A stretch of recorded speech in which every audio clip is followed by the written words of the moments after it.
Novembre 2019. Elisa Pilarski, 29 ans, enceinte de 6 mois, part promener Curtis, le pitbull de son compagnon Christophe Ellul, en forêt de Retz. Elle meurt sous des dizaines de morsures de chiens. Ce jour-là, une chasse à courre se déroulait dans le même secteur. Ce détail a déclenché une tempête qui a duré plus de 6 ans.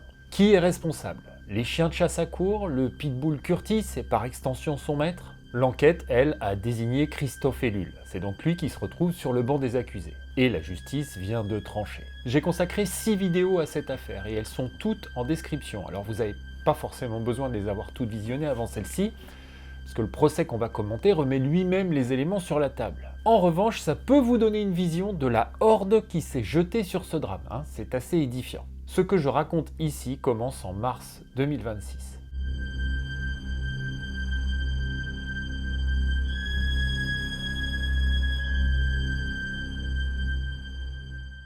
Mars 2026, tribunal correctionnel de Soissons. Christophe Ellul comparaît libre. Il est poursuivi pour homicide involontaire après la mort d'Elisa Pilarski. La salle est pleine, une salle de retransmission a donc été ouverte. Et lors de ce premier jour d'audience, 2 éléments sont au cœur des débats. La muselière et le SMS. La muselière d'abord. Pendant longtemps, Christophe Ellul a soutenu que Curtis, le pitbull, était muselé au moment où Elisa le promenait. Oui, c'était un point important de son récit, un chien muselé a priori peut pas provoquer un carnage pareil. La muselière éloignait donc Curtis du centre du dossier. Mais à l'audience, les photos retrouvées sur le téléphone d'Elisa racontent autre chose. Elles montrent Curtis sans muselière. La présidente interroge donc Ellul sur ce point et sa réponse tombe, des fois oui, des fois non. C'est une phrase molle mais dans la salle d'audience ça pèse lourd. La version répétée par l'accusé pendant plus de 6 ans vient de s'écrouler. Puis vient le SMS. Ce message a été retrouvé sur le téléphone d'Elisa Pilarski, envoyé par Christophe Ellul à 13h45. Je le fais piquer. Pour comprendre ce que ce SMS signifie, il faut regarder ce qui précède. À 13h16, Elisa appelle Ellul. Il ne décroche pas. À 13h19, elle rappelle. Il décroche. C'est l'appel de détresse. Son contenu exact, évidemment, n'est connu qu'à travers le récit d'Ellul lui-même. Il dit qu'Elisa parlait de chiens, de morsures, qu'elle n'arrivait pas à tenir Curtis. Selon Le Monde, cet appel dure environ 2 minutes. À 13h45, alors qu'il est en route vers la forêt, il envoie ce SMS à Elisa. Je le fais piquer. Elisa est morte aux alentours de 13h30. Elle ne lira jamais ce message. Ellul est donc en voiture, en route vers la forêt, après un appel de détresse de sa compagne lui décrivant une attaque de chien, et il envoie un SMS disant qu'il va faire piquer le chien. Alors son chien, évidemment, on ne peut faire piquer que son chien. L'audience n'a pourtant pas établi de conclusion définitive sur ce que ce SMS révèle, mais la séquence est là, dans le dossier, et elle aussi, elle pèse lourd. Ellul, quant à lui, nie d'abord avoir envoyé ce message, puis finit par dire « Si vous voulez que je vous dise que c'est moi qui l'ai écrit, c'est moi. Je ne m'en rappelle plus. » À l'audience, il se défend avec une phrase qui résume tout le premier jour. « Je ne suis pas un menteur. » C'est la ligne Ellul du premier jour, il ne cède pas, il dit chercher la vérité. Il refuse d'être réduit à un homme qui aurait protégé son chien au détriment de sa compagne, et il lâche cette formule. « J'ai plus de femme, j'ai plus mon fils, je veux savoir la vérité. Si Curtis est coupable, piquez-le, mais mettez-moi les preuves sur la table. » Si Curtis est coupable, le conditionnel est toujours là. Au soir du premier jour, Christophe Ellul ne reconnaît toujours pas clairement la responsabilité de Curtis. Il accepte l'hypothèse, mais il ne l'endosse pas. Le lendemain, le procès change de nature. Le mercredi 4 mars, l'audience entre dans les expertises. On quitte les impressions et les souvenirs pour embrasser l'aspect scientifique du dossier. On parle d'écartement de mâchoire, de largeur de plaie, de mesure. Les expertises vétérinaires des cours d'appel de Reims et de Toulouse sont exposées. Toutes les plaies relevées sur le corps d'Elisa Pilarski seraient inférieures à 3,6 cm, donc compatible avec la mâchoire de Curtis et incompatible avec celle des chiens de vénerie dont l'écartement dépasse toujours 4,4 cm. Et à mesure que les expertises sont exposées, la place laissée au doute se réduit. Place aux analyses ADN. 67 chiens ont été prélevés, les 5 chiens du couple Ellul-Pilarski, dont Curtis, et les chiens de chasse à courre. Le 3 novembre 2020, le parquet de Soissons annonce que les expertises démontrent l'implication exclusive de Curtis. Aucun élément ne met en cause les chiens de vénerie. Aucune trace ADN provenant des chiens de vénerie n'a été retrouvée. Sur Curtis, en revanche, l'ADN d'Elisa est retrouvé sur sa babine supérieure, sur d'autres zones de sa tête et sur son harnais. L'ADN de Curtis, lui, est retrouvé sur les vêtements d'Elisa, sur ses cheveux sur 2 scalps prélevés sur le corps et sous un angle. Maître Novion, l'avocat de Christophe Ellul, avait demandé une contre-expertise dès novembre 2020. Elle a été rejetée par le juge d'instruction. À l'audience de mars 2026, il déplore encore l'absence des experts à la barre. Interrogé sur les analyses ADN, Ellul répond quant à lui « Non, je n'ai pas d'observation, je ne suis pas expert ». À un moment de l'après-midi, maître Guillaume Demare, l'avocat de la société de vénerie, interroge directement Christophe Ellul. Il lui demande « C'est quoi la vérité ?» Ce qui se passe ensuite, France 3 et La Dépêche le décrivent ainsi. Ellul, assis, se prend la tête entre les mains, il fond en sanglots et il dit « Les mensurations parlent d'elles-mêmes. Aujourd'hui, on m'a donné la preuve qu'il est coupable. » Puis, quand vous écoutez la présidente, ça ne peut être que Curtis. Aujourd'hui, je pense qu'on a les preuves. Voilà le moment décisif. Ce ne sont pas des aveux complets, mais c'est la première fois, publiquement, après plus de 6 ans de procédure, qu'il dit que les preuves désignent Curtis. Le premier jour, il disait « Si Curtis est coupable, piquez-le ».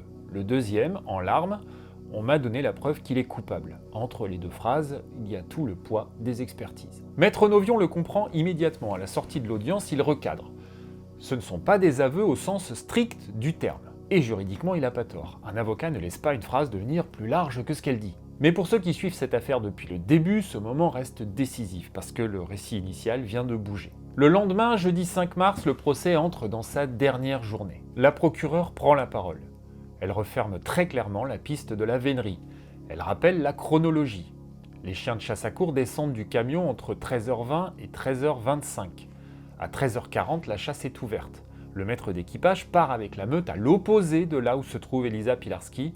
Entre le camion et le corps, il y a 700 mètres. La procureure conclut « Il est extrêmement peu probable que les chiens de chasse aient initié l'attaque. » Et sur Curtis, « Il vit sans affection et il est dangereux. Il l'est sans doute encore plus aujourd'hui. Je ne vois pas comment je peux ne pas requérir l'euthanasie de ce chien. » Pendant des années, la chasse à courre a été salie dans cette affaire.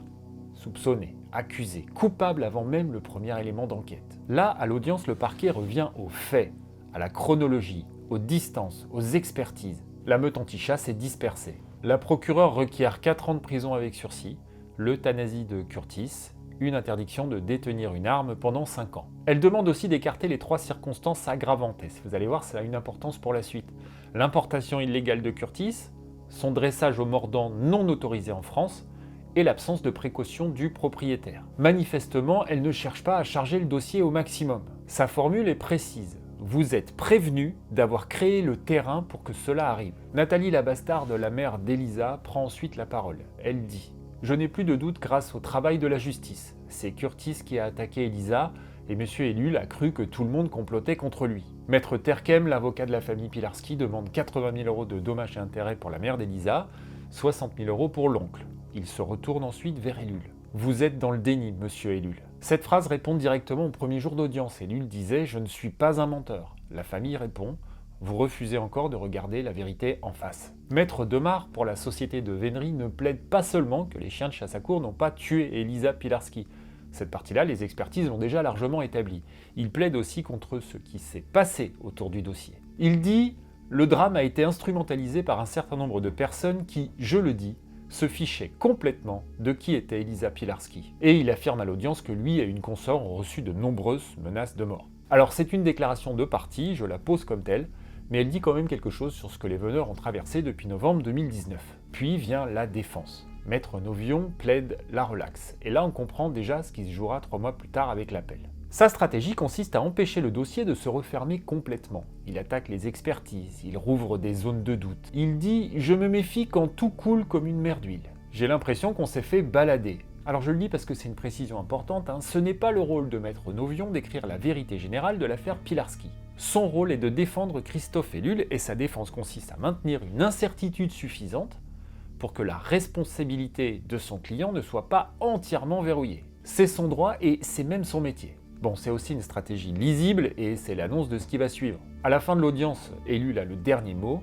Visiblement ému, il dit « J'aimais Elisa plus que tout.